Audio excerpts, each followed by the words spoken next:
Hi friends, ಹೇಗಿದ್ದೀರೆಲ್ಲರೂ? ಇವತ್ತು ಮಾಡ್ತಾಯಿದ್ದೀನಿ, ನಾನೊಂದು ದೋಸೆ ಮಾಡ್ತಾಯಿದ್ದೀನಿ. ಬೆಳಿಗ್ಗಿನ ಬ್ರೇಕ್ಫಾಸ್ಟಿಗೆ ನಾನು ಕಡಲೆಬೇಳೆ ತೊಗೊಂಡಿದ್ದೀನಿ, ಒಂದು 100 ಗ್ರಾಮ್ ಅಷ್ಟು. ಇದು ತುಂಬ ರಾತ್ರಿ ನೆನೆ ಹಾಕಿದ್ದೆ. ಇದು ಚೆನ್ನಾಗಿ ನೋಡಿ ದಪ್ಪ ದಪ್ಪಾಗಿದೆ, ನೆನೆದಿದೆ ಚೆನ್ನಾಗಿ. ಆಮೇಲೆ 1 ಲೋಟಷ್ಟು ನೀರು ದೋಸೆ ಮಾಡುವ ರೈಸನ್ನು ತೊಗೊಂಡಿದ್ದೀನಿ, ರೇಷನ್ ರೈಸ್. ಇದನ್ನು ಎರಡನ್ನು, ಆಮೇಲೆ 1 ಕಾಯಿ ಮೆಣಸು, 1 ಶುಂಠಿ, ತುಂಬ ಚೆನ್ನಾಗಾಗುತ್ತೆ ದೋಸೆ. ಮೊದಲಿಗೆ ಇದನ್ನು ಮಿಕ್ಸಿ ಜಾರಿಗೆ ಹಾಕಿ ರುಬ್ಬುವ. ಮಿಕ್ಸಿ ಜಾರಿಗೆಲ್ಲ ಹಾಕಿದ್ದೀನಿ, ಉಪ್ಪು ಹಾಕಿ ರುಬ್ಕೋಬೇಕು. ನೋಡಿ, ಹಿಟ್ಟನ್ನು ರುಬ್ಕೊಂಡು ಬಂದಿದ್ದೀನಿ. ನೋಡಿ, ಈ ಥರ ಕನ್ಸಿಸ್ಟೆನ್ಸಿಯಲ್ಲಿದೆ. ಇದು ಇಷ್ಟು ತೆಳುವಾಗಿರಬೇಕು, ಇಷ್ಟು ದಪ್ಪನಿರಬಾರ್ದು, ತೆಳುನಿರಬಾರ್ದು, ಆ ಥರ.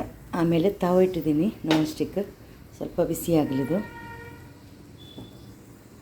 ದೋಸೆಯನ್ನು ಹಾಕುವ.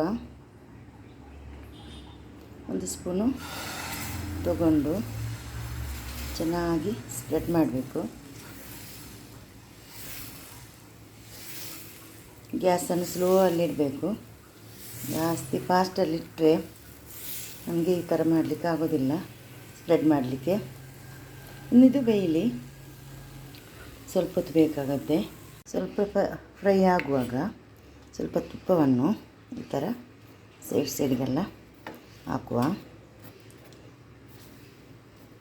ಸ್ಪ್ರೆಡ್ ಮಾಡ್ತಾ ಬರಬೇಕು.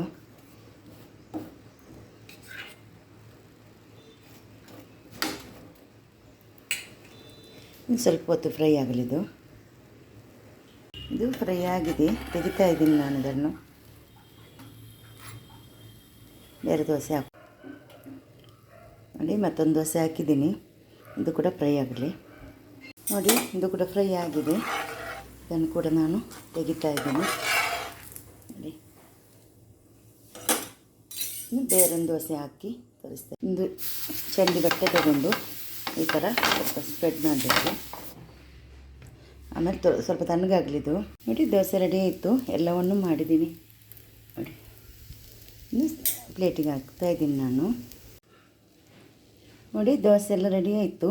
ತೆಂಗಿನಕಾಯಿ ಚಟ್ನಿ, ಆಮೇಲೆ ತೆಂಗಿನ ಹಾಲು ಜೊತೆ ಕಾಂಬಿನೇಷನ್ ತುಂಬ ಚೆನ್ನಾಗಿರುತ್ತೆ, ತುಂಬ ಟೇಸ್ಟ್ ಆಗುತ್ತೆ. ಮಕ್ಕಳಿಗೆಲ್ಲ ಇಷ್ಟಪಟ್ಟು ಕೂಡ ತಿಂತಾರೆ. ನೋಡಿ, ದೋಸೆ ಕೂಡ ಚೆನ್ನಾಗಿ ಬಂದಿದೆ. ನೋಡಿ, ನೀವು ಕೂಡ ಮನೇಲಿ ಟ್ರೈ ಮಾಡಿ ಮಾಡೋದಕ್ಕೆ. ವಿಡಿಯೋ ಇಷ್ಟ ಆದರೆ ವಿಡಿಯೋಗೊಂಡು ಲೈಕ್ ಕೊಡಿ. ವಿಡಿಯೋ ಫ್ಯಾಮಿಲಿ ಫ್ರೆಂಡ್ಸ್ಗೆಲ್ಲ ಕಳಿಸಿ, ಅವ್ರು ಕೂಡ ನೋಡಿಕೊಂಡು ಅವ್ರು ಕೂಡ ಲೈಕ್ ಮಾಡಲಿ. ನಮ್ಮ ಚಾನಲನ್ನು ನಮಗೆ ತುಂಬ ಸಪೋರ್ಟ್ ಮಾಡಿ, ಕಮೆಂಟ್ ಕೂಡ ಮಾಡಿ, ಸಬ್ಸ್ಕ್ರೈಬ್ ಮಾಡಿಕೊಂಡು ನೋಡಿ, ಆಯಿತಾ? Thank you. Take care. ಅಸ್ಸಲಾಮು ಅಲೈಕುಮ್.